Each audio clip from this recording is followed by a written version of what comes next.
Lecture number 11।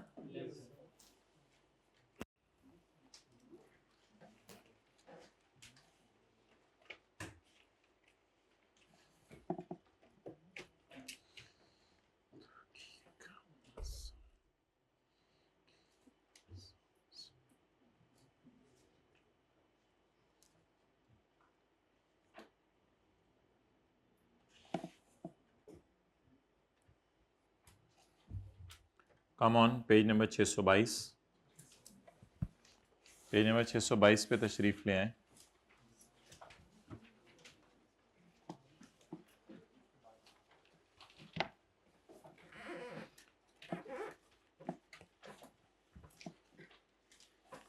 एक entity record करेगी my dear.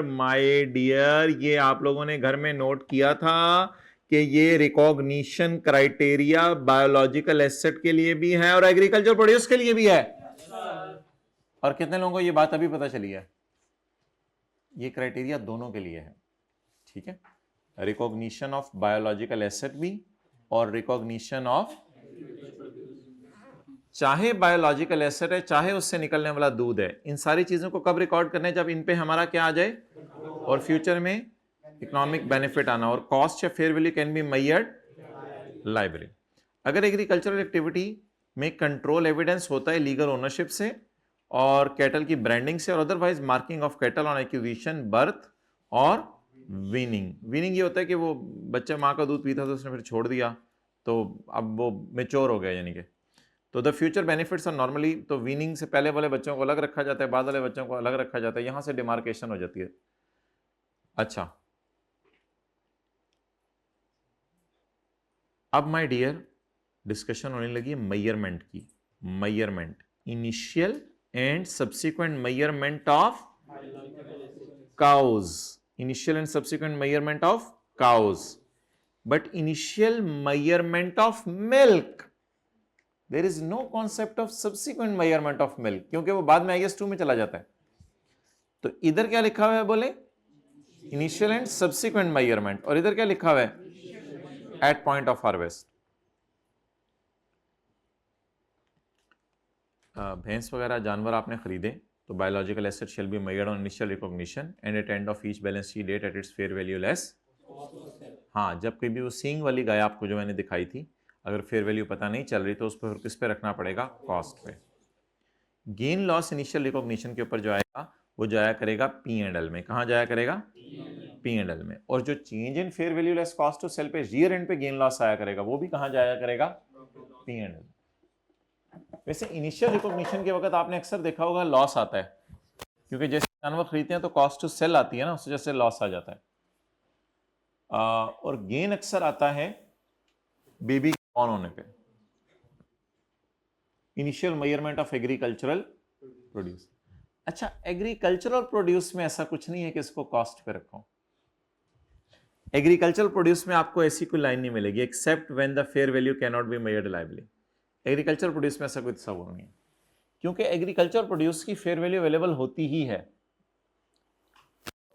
जो कौ आपको दिखाई थी सींग वाली, वो शायद मार्केट में अवेलेबल ना हो, लेकिन उसका दूध लॉ मेकर कहता है मुझे नहीं समझ आ रही कि मार्केट में अवेलेबल नहीं है, होते दूध किसी और ने कहीं और से भी मंगवा लिया हो, तो कहता है इसकी एग्रीकल्चर प्रोड्यूस की, कहता है मेरा मशवरा है कि हमेशा फेयर वैल्यू होती है। तो एग्रीकल्चर प्रोड्यूस कम, अगर उस जैसा नहीं है उसी दूध को ले जाए बाजार में, पता चला नहीं कितने का, बस कहते हैं मैं नहीं मानता एग्रीकल्चर प्रोड्यूस की फेयर वैल्यू नहीं होती, उसकी हमेशा फेयर वैल्यू। लेकिन बोले बोले लेकिन बायो, कहते हैं ये पॉसिबल है कि इन चीजों की फेयर वैल्यू अवेलेबल ना हो, लेकिन ये नहीं पॉसिबल कि इन चीजों की फेयर वैल्यू अवेलेबल ना हो। समझ आ रही है बात?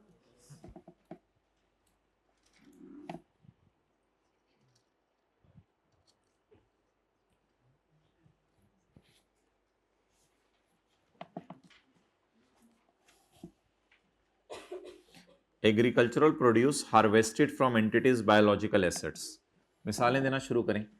Agricultural produce harvested from entities biological assets, एक एक करके हाथ खड़ा करके एक एक मिसाल।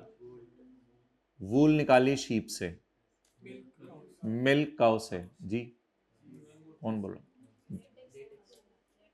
लेटेक्स निकाला दरख्त से, जी, और अंडे मुर्गी से, ठीक है। फ्रूट उतारा ट्री से, फ्रूट उतारा ट्री से, और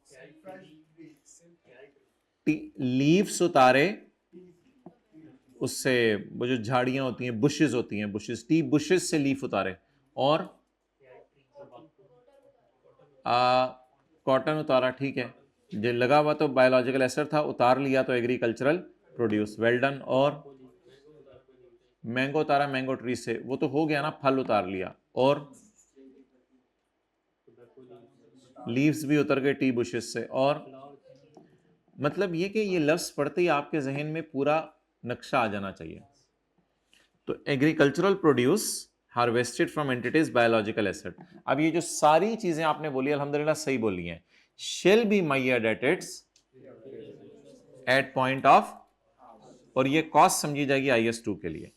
और जब गेन और लॉस आया करेगा, इसको कहां लेके जाया करेंगे, और गेन और लॉस आता है हार्वेस्टिंग के वक्त। ये वैसी लाइन डाली हुई थी। अच्छा जी, now my dear, the today's question is what is cost to sell. Definition of cost to cell.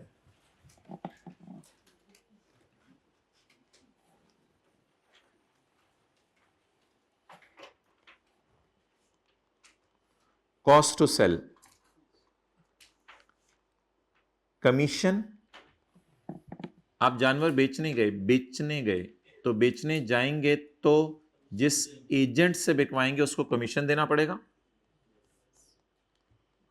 Government levies या टैक्सेस होंगे ऑन सेल, वो देने पड़ेंगे। हो सकता है कि आपको जानवर को लेके जाना पड़े, ट्रांसपोर्ट करना पड़े उस जगह तक। हो सकता है कि जानवर का आप कोई इश्तिहार लगाएं या वैसे ही एडवर्टाइजमेंट करें बेचने के लिए। और हो सकता है आप जो है वो जानवर को बेचने जाएं तो बेच के इनकम टैक्स पे करें। इनकम टैक्स, ये इनकम टैक्स ओवरऑल बिजनेस पे कैलकुलेट होता है, ये जानवर की सेल पे नहीं होता। ये ईयर एंड पे पूरे बिजनेस की सेल पे होता है, प्रॉफिट्स पे होता है, लेकिन ये जानवर की सेल पे नहीं होगा।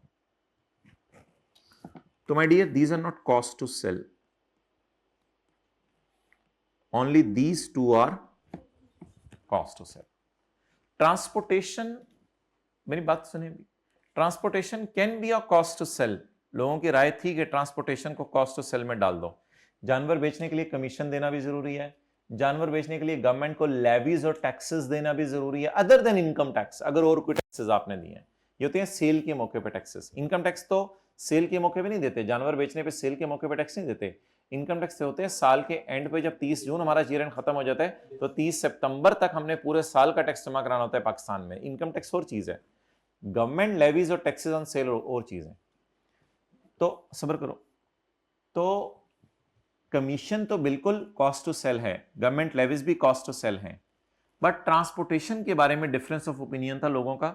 लोग कहते थे जानवर लेके जाने का खर्चा is a cost to sell, लेकिन स्टैंडर्ड ने कहा ये जो फेयर वैल्यूज दुनिया में निकलती है ना, मैंने ये देखा है कि फेयर वैल्यूज जानवरों की आमतौर पे ट्रांसपोर्टेशन नेट करके ही अवेलेबल होती हैं दुनिया में आमतौर पे, लेकिन कुछ मुल्कों में नहीं भी होती।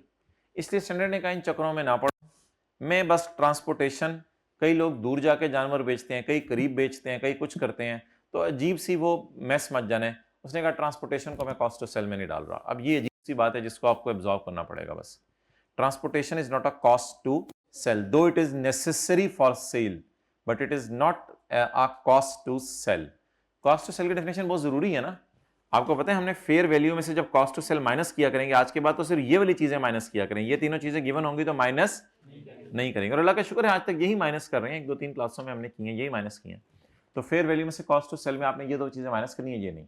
पढ़ लें। Cost to sell are extra cost that are directly attributable to disposal of, except finance cost, except finance cost। सब नोट करने का टाइम दिया जाएगा। Except finance cost, finance cost ये होती है कि आपने लोन लेके उस पर क्या पे किया, इंटरेस्ट पे किया। कई दफा अजीब सी बात करने लगा हूं, कई दफा कॉस्ट टू सेल पे करने के लिए आपके पास पैसे नहीं होते। ब्रोकर कहते हैं मुझे पहले कमीशन दो, फिर मैं आपका जानवर बिकवाऊंगा। आप कहोगे यार जानवर बेच के जो पैसे आएंगे ना उसमें से मैं तुम्हें कमीशन दे दूंगा, मेरे पास अभी पैसे नहीं है। कहता नहीं मुझे भी पैसे चाहिए। आप कहीं जाके उधार पकड़ते हैं, कहते हैं ये ले यार उधार मैंने कहीं से पकड़ा है, ये पकड़ पैसा, मेरा जानवर जल्दी बिकवा दे। और वो जब जानवर बिकता है तो वो उधार फिर आप वापस करा देते हैं, लेकिन उस उधार देने वाला शायद इंटरेस्ट मांग ले कुछ। तो कहते हैं ये आपका कसूर है, आपके पास कॉस्ट टू सेल के पैसे नहीं है, ये मेरा कसूर नहीं है। फाइनेंस कॉस्ट कभी भी कॉस्ट टू सेल का पार्ट नहीं है। तो अब पढ़ें, these are extra cost directly attributable to disposal of asset except finance cost and except it includes commission to brokers and dealers. It includes commission to brokers and dealers and includes non-refundable अगर refundable हो तो फिर नहीं, फिर तो वापस मिल जाने हैं, फिर क्या फायदा। Non refundable transfer taxes duties levies to regulators, non-refundable transfer taxes and duties to regulators। तो ये गवर्नमेंट टैक्सेस सिर्फ किस वक्त ऐड करने हैं आपने कॉस्ट टू सेल में लेने हैं? Non refundable. आप पहले याद कर लें, commission is a cost to sell, yes. Non refundable government taxes is a cost to sell, yes. Transportation, advertisement, income tax, finance cost is a cost to sell, no it is not a cost to sell. चले note कर लें।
Fair value, fair value is a quoted price in active market. Fair value इसकी market में कीमत होती है।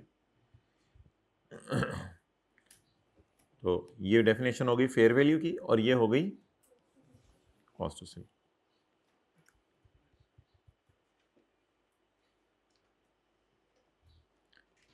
एक entity है जानवर चुराती है, चराती है, चुराती है नहीं, एक एंटिटी है जानवर चराती है to be sold in local market. जो कहां पे बिकते हैं माय डियर? लोकल मार्केट में। तो ये बिक जाते हैं माय डियर लोकल मार्केट में। एट मेजरमेंट डेट पे the open market value is rupees 120। Open market में कीमत है जानवर की 120। Auctioneer charges a sales commission of 2% and there is a government levy of 1% on purchase and 3% on sale. What is cost to sell? What is cost to sell? What is fair value? 120. Auctioneer charges 2% commission on sale. 2% into 120. Whereas government charges 1% on purchase। ये तो फिर ना वो जो cash की general entry नहीं होती पहली, ये तो उसमें जाता है। ये भी नहीं जाना मुझे इस वक्त। क्या चाहिए? फेयर वैल्यू माइनस, क्योंकि मैं कौन सी मेजरमेंट कर रहा हूं? Initial measurement. एंड 3% ऑन, तो 3% ऑफ जी डन।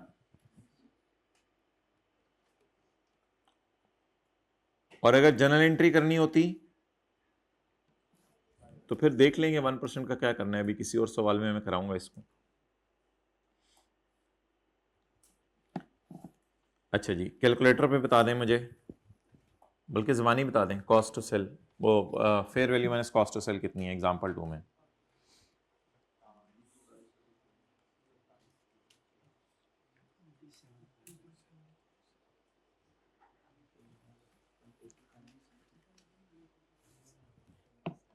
कितना आ गया? इनकम टैक्सेस नहीं, नहीं,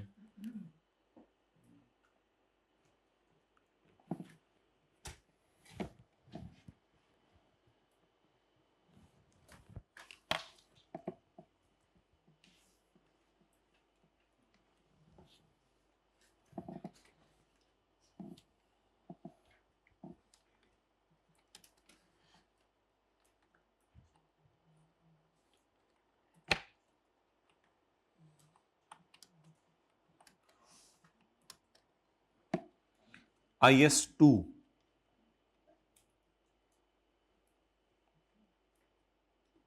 net realisable value, net realisable value,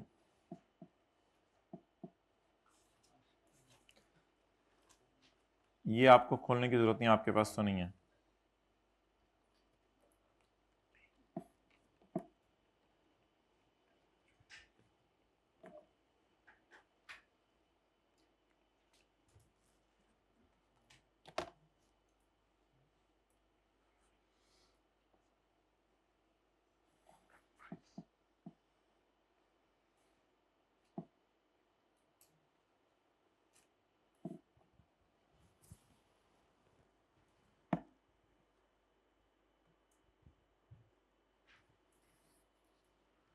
ये ना एक कॉन्सेप्ट है पैरा 31 में,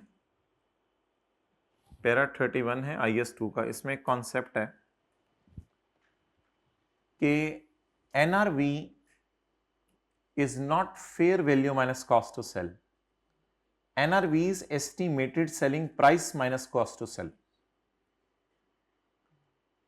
अब सवाल यह है कि मेरे पास एक इन्वेंट्री पड़ी हुई है और मुझे पता है कि मैंने अगले महीने बेचना है उसको, और बाजार में वो 10,000 की बिकती है, लेकिन मैंने किसी से कॉन्ट्रैक्ट पकड़ लिया हुआ है 11,000 का।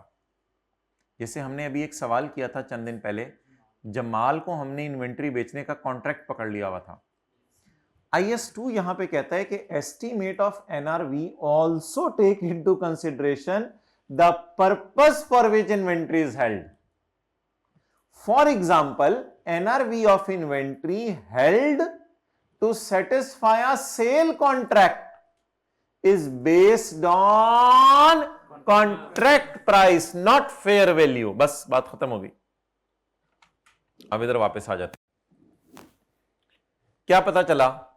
NRV is fair value minus cost to sell या estimated selling price minus cost to sell? Estimate is not based on market. अगर नहीं बेचने का मुआहिदा किसी से किया हुआ तो एस्टीमेटेड सेलिंग प्राइस शायद मार्केट वैल्यू ही हो, और अगर इन्वेंट्री को लॉक कर दिया हुआ है और किसी के बेचने का मुआहिदा कर लिया हुआ है तो फिर वो कॉन्ट्रैक्ट प्राइस। लेकिन IS 41 कहता है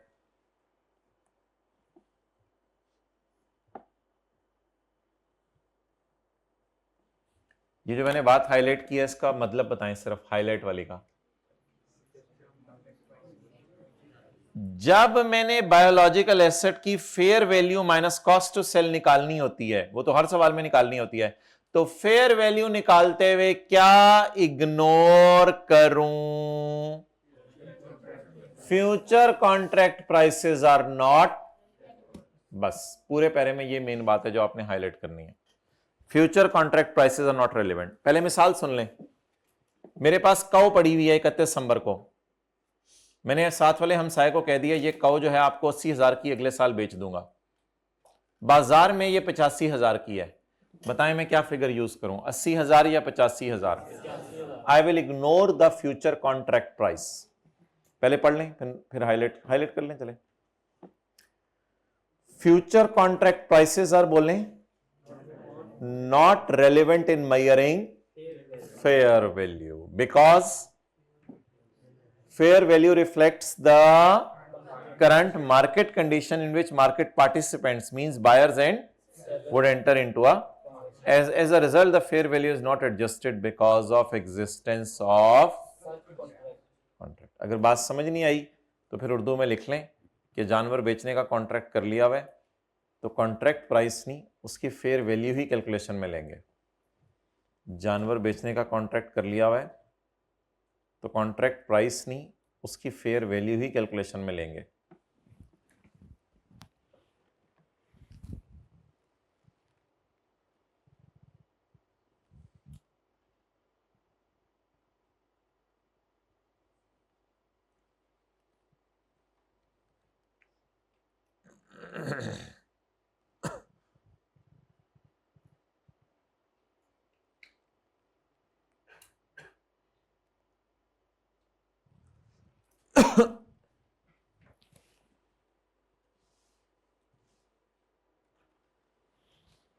क्लियर? आगे चलें। IS 37 is applied if such contract is onerous. ये ऑनरस का लफ्ज तो हम कहां पढ़ेंगे? IS 37 में। तो ये तो पता नहीं क्या मतलब है, ऑनरस कॉन्ट्रैक्ट पढ़ेंगे IS 37 में।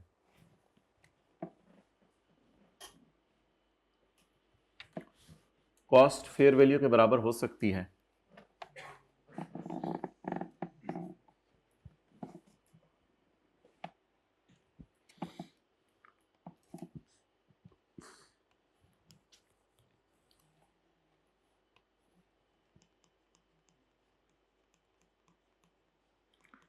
ट्री बॉट ऑन 28 दिसंबर ₹40। तो ठीक है, 31 दिसंबर को बाजार में कीमत ना पता चलाएं, 2-3 दिन में यही होगी कीमत, 10-15 दिन में यही रही होगी, और क्या कीमत चेंज हुई होगी। तो अगर कोई चीज़ आपने ताज़ा ख़रीदी है तो उसकी कॉस्ट और फेयर वैल्यू बराबर ले सकते हैं। ऐसे ज़्यादा बाजार में जाके कीमतें लगवाना चीज़ों के टाइम में ज़ाया करें। और ये मैं एक ही मिसाल दे रहा हूँ आपको। या बफलो काओ बॉट ऑन 25 दिसंबर ₹37,000। तो 31 दिसंबर को इसकी फेयर वैल्यू यही ले लें। Why why why why why why why why why why why why logic बताएं। ये दोनों हेडिंग्स पढ़ें। ये हेडिंग क्या है? Use cost as, just save the time ना।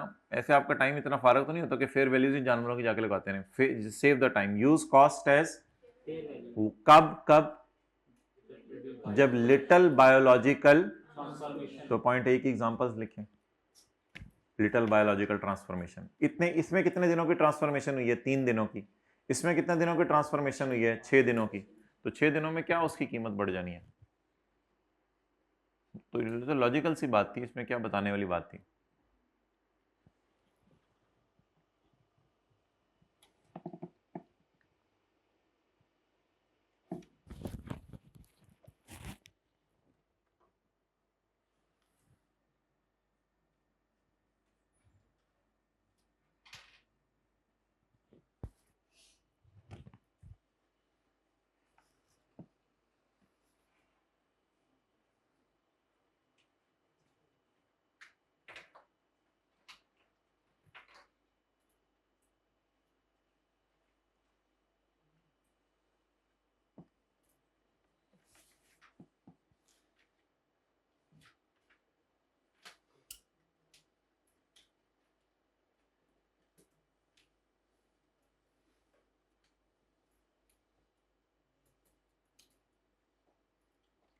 फिक्रा पढ़ लें जरा, समझ आ रहा है?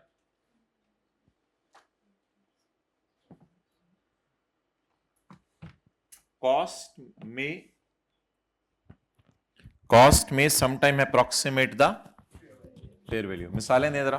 When there is a little biological transformation has taken place since initial cost incurrence, year end ये है और इनिशियल कॉस्ट इंक्रेंस की ये data. For example for seedlings planted immediately prior to end of reporting date और newly acquired. इसने कुछ और मिसाल दी है, seedlings planted prior to year end. आपने सीड्स बाय किए ऑन 20 दिसंबर ₹4 के, तो ईयर एंड पे उनको 4 पे ही रख लें, कोई मसला नहीं, क्योंकि लिटिल बायोलॉजिकल ट्रांसफॉर्मेशन हुई है इसमें। नहीं नहीं नहीं नहीं 15 दिन नहीं, महीना 2 महीना 3 महीना भी चलता है, उसमें क्या फर्क पड़ता है, जानवर की नेचर पर डिपेंड करता है। अच्छा,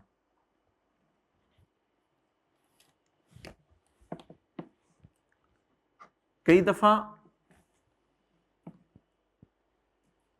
सीड्स बाय किए हैं 20 दिसंबर को ₹4 के, तो ईयर एंड पे ₹4 के रख दें। कई दफा ट्रांसफॉर्मेशन लिटिल नहीं हो रही होती, ट्रांसफॉर्मेशन ज्यादा हो रही होती है, बट उसका प्राइस पे इंपैक्ट लिटिल हो रहा होता है, तो भी कहता है कॉस्ट को फेयर वैल्यू ले लो। मिसाल के तौर पे आपने कोई दरख्त खरीदा है, अभी उसकी उम्र जो है वो 1 साल है, यानी दरख्त तो लगे हुए थे ना कहीं, आपने जाके उनको खरीद लिया, लगे लगाए दरख्तों को, उनकी उम्र कितनी थी? 1 साल। अब वो 20 साल बाद फल देना या 10 साल बाद उसने फल देना शुरू करने हैं, तो अभी आपने खरीदा जब 1 साल का था, तो दूसरे साल का था तब भी उतने का ही था बाजार में, तीसरे साल का था तब भी उतने का ही था। ट्रांसफॉर्मेशन तो ज्यादा हो रही है, बट अभी प्राइस इसलिए उसकी बढ़ नहीं रही कि फल देना नहीं शुरू किया। तो अगर कोई ऐसे दरख्त हो आपके पास जिनकी ट्रांसफॉर्मेशन ज्यादा हो रही हो लेकिन प्राइस के ऊपर इंपैक्ट ना होने के बराबर हो, तो फिर जितने का खरीदा था ना कॉस्ट का, उसी को क्या ले लिया करो? फेयर वैल्यू ले लिया। The impact of transformation on price, बड़े तो हो रहे हैं दरख्त, बट उनका इंपैक्ट प्राइस पे is not expected to be. For example, for initial growth in a 30-year pine plantation production cycle.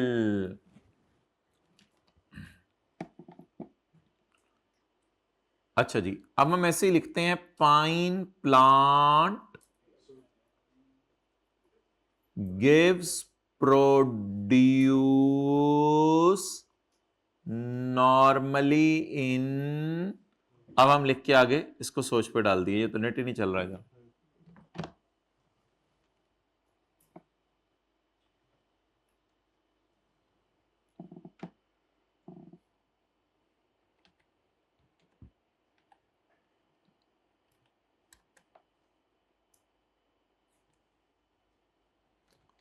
Pine plant give produce normally in how many years. अच्छा जी, मिसाल के तौर पर pine trees typically start producing cones after 7 to 10 years depending on the species and growing conditions. बस ठीक है, हमने और क्या करना है।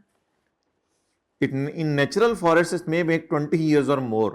ICAP ने तो 30 साल लिखा हुआ है ना, इन नेचुरल फॉरेस्ट तो 20 साल के बाद कहीं कोन निकलना शुरू करती है। आप बताएं, ये जो 7 से 10 साल हैं, इसमें जो पहले 3-4 साल होंगे, तो शायद इन 3-4 सालों में, जल्दी बोले ना, शायद इन 3-4 सालों में बायोलॉजिकल ट्रांसफॉर्मेशन तो हो रही है, दरख्त काफी लंबा हो गया, 1 फुट से 2 फुट का हो गया, 2 फुट से 6 फुट का हो गया है, लेकिन क्योंकि उस पर प्रोड्यूस अभी लगना शुरू नहीं हुआ, इसलिए लोगों ने इसकी कीमत अभी तक इतनी ज्यादा बढ़ानी शुरू नहीं की। तो अब आप कॉस्ट को ही क्या यूज कर लें, आपने 1 साल की उम्र में खरीदा था दरख्त 20,000 रुपए का, दूसरे साल भी 20,000 का पड़ा रहने दें किताबों में, तीसरे साल भी 20,000 का पड़ा रहने दें। लेकिन अगर अब आपको लगे कि प्राइस की चेंज मेजर आ गई है, तो कोई नहीं, चौथे साल फिर आप कॉस्ट को यूज ना करें फेयर वैल्यू पे, आप फिर फेयर वैल्यू ही ले लें। ये बातें सुना करें, इंपॉर्टेंट है, लिखी हुई है, ये नहीं है ऐसे सुन के मस्त उठ के बैठे हुए हैं क्लास के अंदर। तो please try to listen and understand. अब जरा अंग्रेजी पढ़ें फिर इसको उर्दू में लिखें। The impact of biological transformation on price is expected to be, is not expected to be immaterial, या is expected to be immaterial. For example of initial growth in 30-year pine plantation, फल देने 30 सालों में, लेकिन उसकी initial growth 5-6 साल पहले, हो सकता है 5-6 साल बाद वो इतनी तेजी से बड़ा होने लग जाए कि लोग भी उसकी कीमत ज्यादा लगाने लग जाए। लिख लें। तो पहले 4-5 साल हो सकता है हम जितनी कॉस्ट पे खरीदा है उसी फेयर वैल्यू पे रखें। इस 30 साल में इनिशियल ग्रोथ तो पहले 5-6 साल में हो जाएगी ना, तो पहले 5-6 साल शायद हमने जिस कॉस्ट पे खरीदा हुआ है उसी फेयर वैल्यू पे रखें, और 30 साल बाद क्या आना शुरू हो जाएंगे? फल। लेकिन इनिशियल ग्रोथ 5-6 साल होगी इसकी, फिर काफी तेजी से ग्रो होगा, मिसाल दे रहा हूं। तो बोले पहले 5-6 साल शायद हम जिस कॉस्ट पे खरीदा है उसी फेयर वैल्यू पे रखें, यानी उसी अमाउंट पे रखें, उसी को फेयर वैल्यू रखें। हेडिंग क्या कॉन्सेप्ट की हमारे? Using cost as fair value. Test देना है माय डियर आज प्लीज? अच्छा जी, गुड, वेल डन।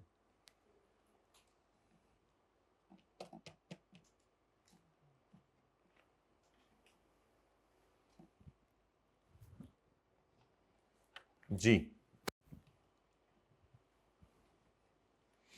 ये डिस्कशन है बायोलॉजिकल एसेट के बारे में, ये डिस्कशन है बायोलॉजिकल एसेट के बारे में, और ये डिस्कशन है एग्रीकल्चरल प्रोड्यूस के बारे में।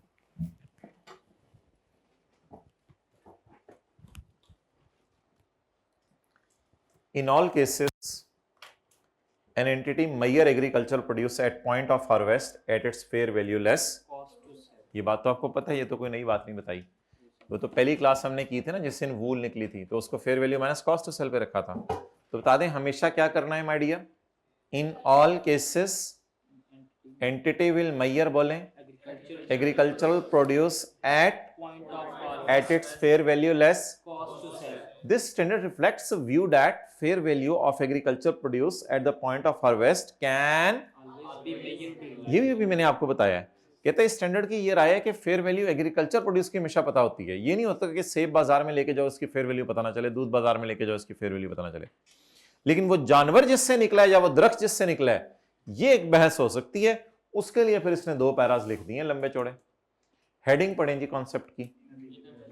इनएबिलिटी टू मेजर, कहते हैं नहीं, you are not enable, you are always able to measure fair value in case of agri, but in case of bio the story is bit different. इसकी तो चलो रहने दो। There is a presumption, presumption होता है obvious बात, obvious बात, पक्की बात, यानी कि इसमें कोई दूसरी बात नहीं है, obvious. There is a presumption that fair value can always be measured reliably for biological asset। कहते हैं मैंने तो ये assumption ली हुई है कि बायोलॉजिकल एसेट की भी फेयर वैल्यू हमेशा ही पता होती है। जानवरों की, दरख्तों की, कोई ऐसी रेयर चीजें ये नहीं है कि बाजार में ले जाओ इनकी फेयर वैल्यूज पता ना हो। प्रिजम्पशन से मुराद ऑब्वियस बात। However, that presumption can be overcome, overturned, rebutted का मतलब होता है overturned, that assumption can be उल्टा दी जाएगी, rebutted, overturned, उल्टा दी जाएगी, that assumption can be overturned, उल्टा दी जाएगी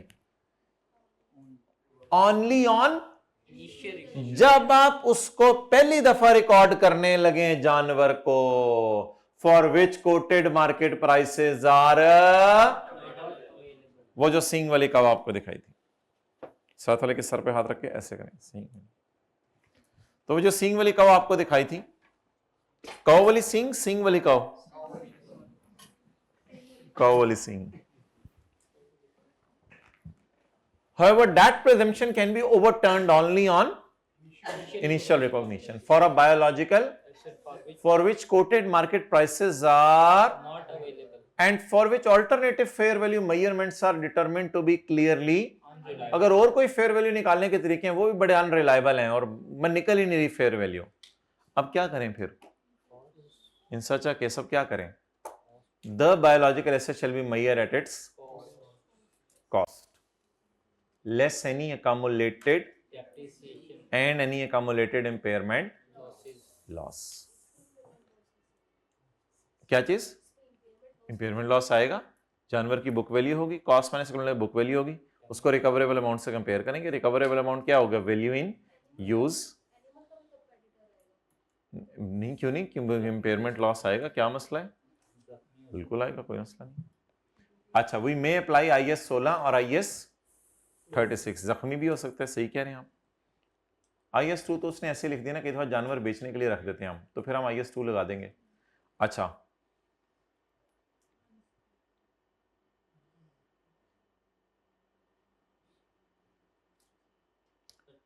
वैसे जानवर बेचने के लिए रखे हो तो IS 2 लगेगा, IS 41?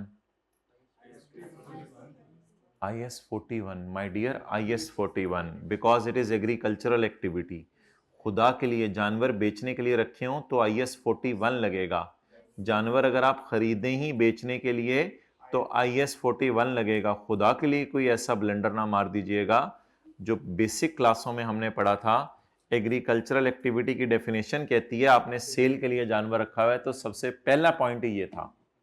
तो जानवर बेचने के लिए अगर रखे हों तो IS 40, वो तो यहां इसने IS 2 इसलिए रख दिया कि सींग वाली काऊ बेचने के लिए खरीदी हुई है, लेकिन बाजार में इसकी कीमत ही पता नहीं चल रही, फिर मजबूरी में क्या लगवा रहा है?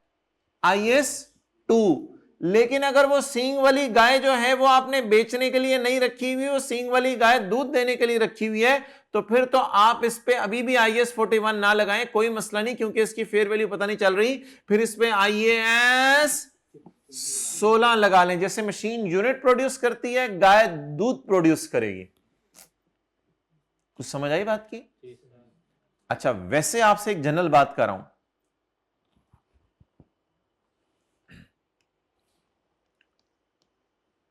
काऊ रखी है फॉर सेल, क्या लगेगा? IS 41। हर साल के एंड पे से किस पे रखेंगे? Fair value minus cost to sell रखी है। काऊ रखी है फॉर मिल्क, क्या लगेगा? क्योंकि एग्रीकल्चरल एक्टिविटी की डेफिनेशन में फॉल कर रही है। लेकिन मैं कह रहा हूं कि आपने काऊ रखी है फॉर सेल, लेकिन फेयर वैल्यू नॉट मालूम, फेयर वैल्यू इसकी मालूम, फिर क्या करें? फिर IS 2 लगा दें। फिर तो बेचने के लिए आप क्या करें? और समझ जा रही है? और अगर आपने काऊ रखी हुई है फॉर मिल्क और उसकी फेयर वैल्यू मालूम नहीं हो रही, तो क्या करें? IS 16 लगा दें।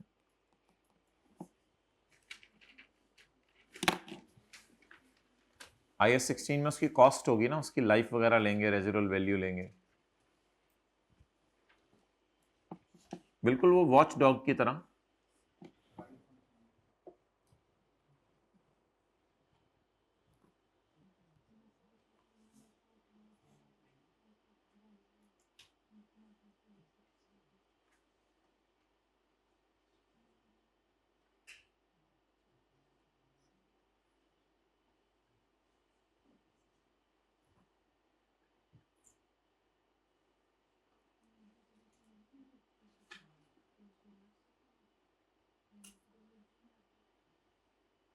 पूछें पूछें पूछें पूछेंगे तो सीखेंगे कैसे?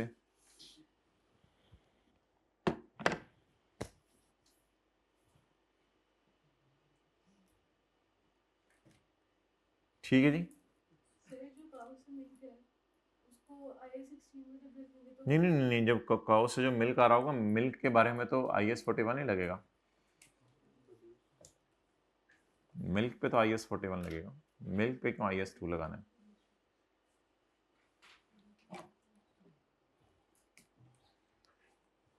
ये कौन सी काउस की बात हो रही है? आम। और ये कौन सी काउ की बात हो रही है? वो दो सींग वाली, लेकिन दो सींग वाली अगर पाकिस्तान में को नॉर्मल नजर आ रहा है तो वो बात नहीं है। वो जो हमने दो सींग वाली कही थी, जिसका सींग ही 6 फुट का था, उसकी बात हो रही है।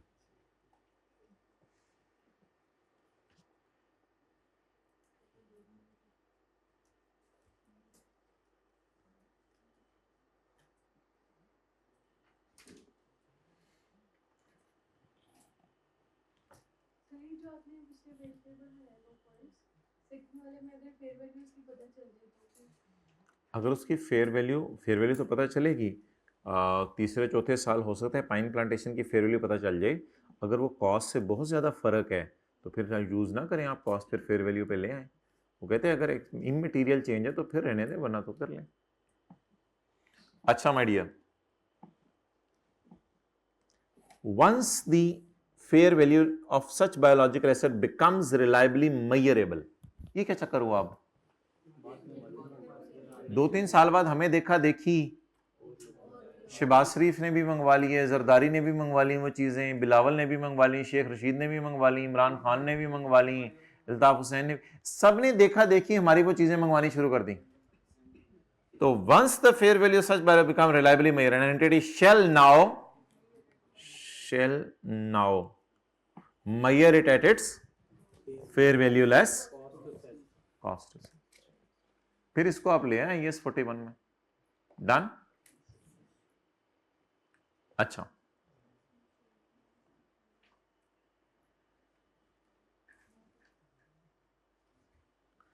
Depreciation will start when biological asset is mature. Biological asset को अगर कभी डेप्रिशिएट करना पड़े तो ये उस वक्त डेप्रिशिएट होना शुरू होता है जब मैच्योर हो जाए। मैच्योर होने से पहले डेप्रिशिएट होना शुरू नहीं होता, मैच्योर होने से पहले डेप्रिशिएट होना शुरू नहीं होता। और जब मैच्योर हो जाए तो डेप्रिशिएट करना इसको शुरू कर दें। मैच्योर होना क्या होता है ये मैं आपको बता रहा हूं, ठीक है। Normally cow starts giving milk at age of हंसने की तो कोई बात नहीं, at age of, भाईजन सोची पै गया तो कोई चांद का तुझसे कोई सवाल पूछ लिया है, यो व्हाट इज दिस यार, it's a height of anything, leave it very technical question, still thinking. सारी काउस से जाके पूछने लग गया तेरा क्या प्रोग्राम है। मैन व्हाट आर यू, इधर से देख लेते हैं। तो मतलब मैं आपको ये बता रहा हूं कि काउ मैच्योर कैसे होती है। तो काउ मैच्योर कब होती है?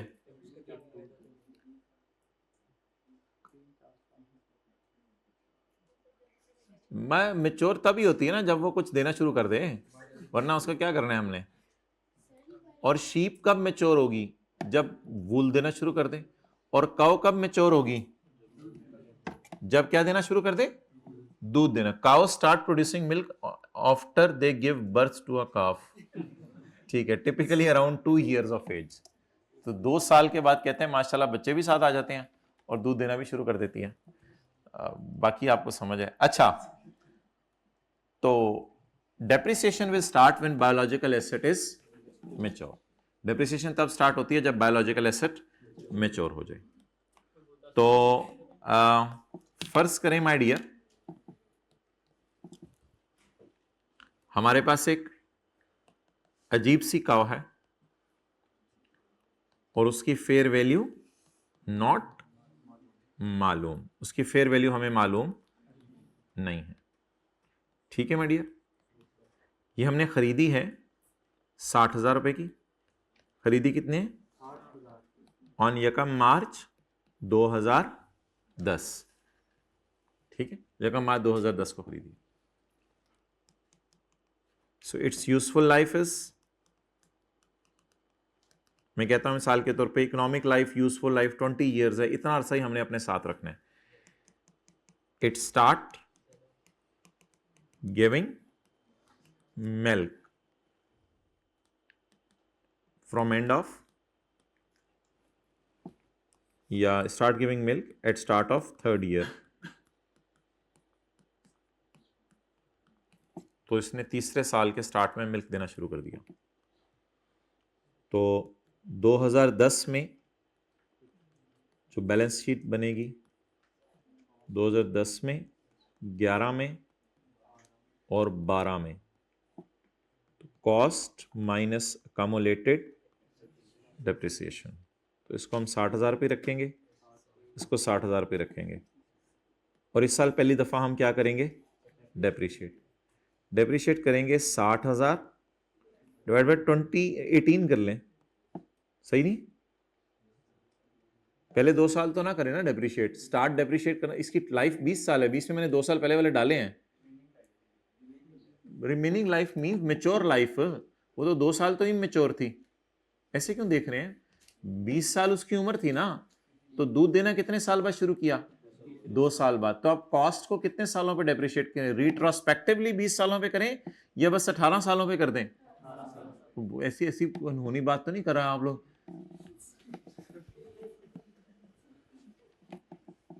जी 60,000 डिवाइड बाई 18,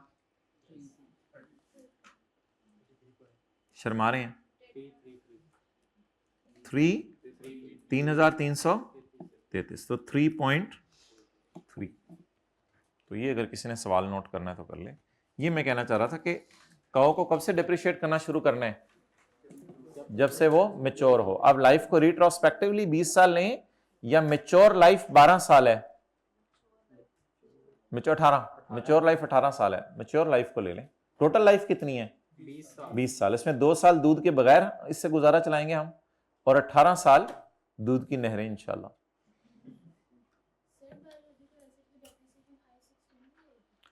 बायोलॉजिकल एसेट की डेप्रिसिएशन क्या? Biological asset he property plant and equipment के अंदर नजर आने लग जाएगा अगर इसकी, तो फिर IAS 16 में जहां डेप्रिसिएशन जाती थी वहीं इसकी डेप्रिसिएशन जाएगी P&L में। जब IAS 16 लगेगा तो पूरे जोबन से लगेगा आपने। वैसे इस कौ को क्यों नहीं हर साल के एंड पे fair value minus cost of sale पे रख रहे? मालूम नहीं हो रही ना कौन सा?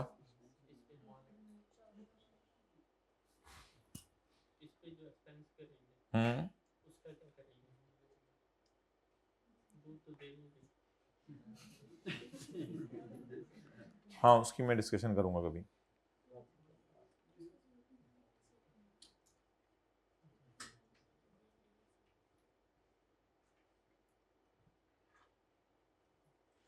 ये हमने कौन सी लाइन की खातिर ये स्यापा खोला है?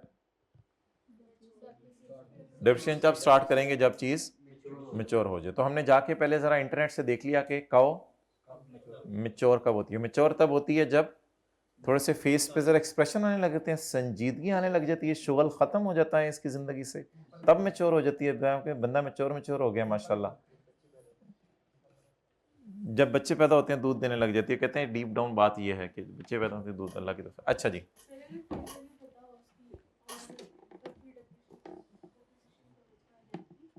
अगर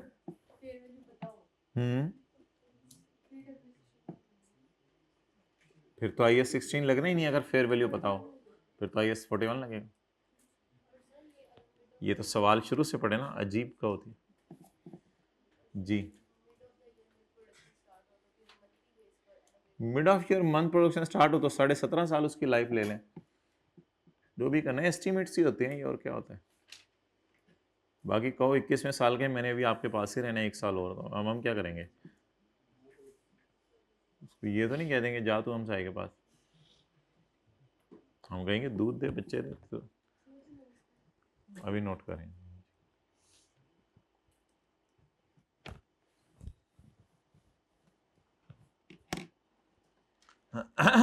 हाइब्रिड वाले बच्चों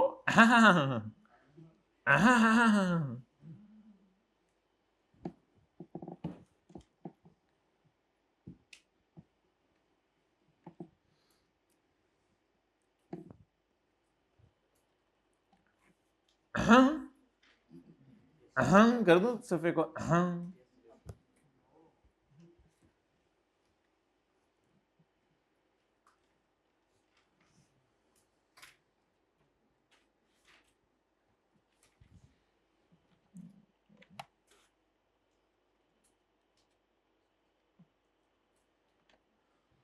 चलें जी,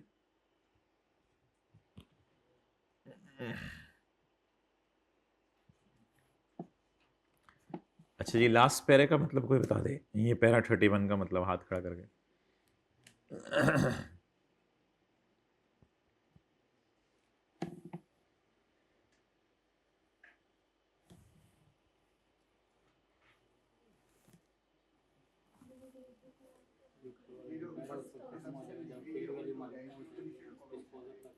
भाई कहते हैं ये बात तो मुझे समझ आती है कि तुम खरीदने वक्त कह दो फेयर वैल्यू पता नहीं चल रही, लेकिन ये बात मुझे समझ नहीं आती कि तुम खरीद कर फेयर वैल्यू पे मैयर कर लो और 3-4 साल फेयर वैल्यू पे रखते रहो और अब जाके कहो फेयर वैल्यू खत्म हो गई है। कहता है ये बात मुझे समझ नहीं आती कि चलते हुए बायोलॉजिकल एसेट की भी फेयर वैल्यू मार्केट गायब हो जाती है। मैं इस बात को नहीं मानता, लेकिन IAS 38 में उसने कहा था कि IAS 38 में उसने कहा था कि अगर एक्टिव मार्केट पहले थी और अब खत्म हो गई है तो एसेट को लेटेस्ट जो लास्ट टाइम मार्केट वैल्यू पर रखा था उसी पर रखो। लेकिन इसमें कहते हैं मैं मानता ही नहीं फेयर वैल्यू, मैं मानता ही नहीं कि इसकी एक्टिव मार्केट खत्म हो सकती है। अगर इसकी मार्केट है तो फिर है, अब खत्म नहीं हो सकती। तो दो बातें अलग अलग हैं। पिछले पैरे में कोई और बात की थी, इस पैरे में कोई और बात की है। पिछले पैरे में यह कहा था कि अगर आपके बायोलॉजिकल एसेट की खरीदते वक्त फेयर वैल्यू पता नहीं थी और 4 साल बाद पता चल गई तो अब उसको IAS 41 में ले आओ दोबारा और fair value minus cost of sale पे रखो। और इस पैरे में यह कह रहे हैं कि खरीदते हुए तो fair value minus cost of sale पता थी, 3-4 साल भी पता रही, लेकिन अब आप कह रहे हो कि फेयर वैल्यूज पता नहीं चल रही क्योंकि बाजार नहीं है। कहते मुझे ये बात हजम नहीं हो रही, इसलिए मैं इसकी इजाजत नहीं देता।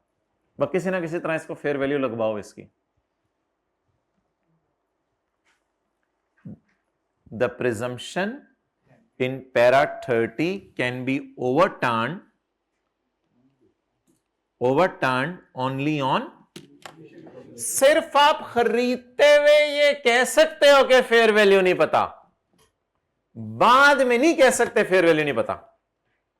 इस लाइन का उर्दू में मतलब बताएं। The presumption in para 30 can be ओवरटर्न्ड only on initial recognition, सिर्फ खरीदते हुए या पैदा होते हुए कह सकते हैं कि इसकी फेयर वैल्यू नहीं पता, लेकिन बाद में नहीं कह सकते। An entity that has previously recorded biological asset at fair value shall continue to measure the until disposal तक। डिस्पोजल तक आप इसको किस पे रखोगे? Fair value less cost of sale पे। Okay, done done done. बिस्मिल्लाहिर्रहमानिर्रहीम, लास्ट ट्राई दें जी। ये तो ऑब्वियस सी, भाई देखा करें ना, मजा आता है ऐसे। ये तो ऑब्वियस सी बात है कि फेयर वैल्यू पता चल जाया करेगी बायोलॉजिकल एसेट्स की, लेकिन इस ऑब्वियस बात को ओवरटर्न कर दिया जाए सिर्फ खरीदने वक्त बायोलॉजिकल एसेट को, जिस बायोलॉजिकल एसेट की मार्केट वैल्यू पता ना हो और किसी तरीके से भी ना निकल सके। इस सूरत में मैं तो मशवरा दूंगा कि बायोलॉजिकल एसेट को कॉस्ट माइनस अकम्युलेटेड डेप्रिसिएशन और अकम्युलेटेड इंपेयरमेंट लॉस पे रखो, और once the fair value becomes reliable, और बाद में अगर उसकी फेयर वैल्यू पता चल जाए तो बेहतर है। अब ये सींग वाली गाय हर जगह मिल रही है तो इसको फेयर वैल्यू पे ले आओ। ये जो अजम्पशन ली गई है कि फेयर वैल्यू पता होती है, इसको ओवरटर्न सिर्फ खरीदते हुए किया जा सकता है। एक एंटिटी जिसने पहले से बायोलॉजिकल एसेट को 4-5 साल से फेयर वैल्यू पे रखा हुआ है, या फेयर वैल्यू पे ही रखेगी जब तक कि वो डिस्पोज ना हो। डन। चलें जी, इंशाल्लाह गवर्नमेंट ग्रांट्स कल पढ़ेंगे। दूसरा पार्ट बनाओ, अब आज न्यूमेरिकल्स शुरू करें।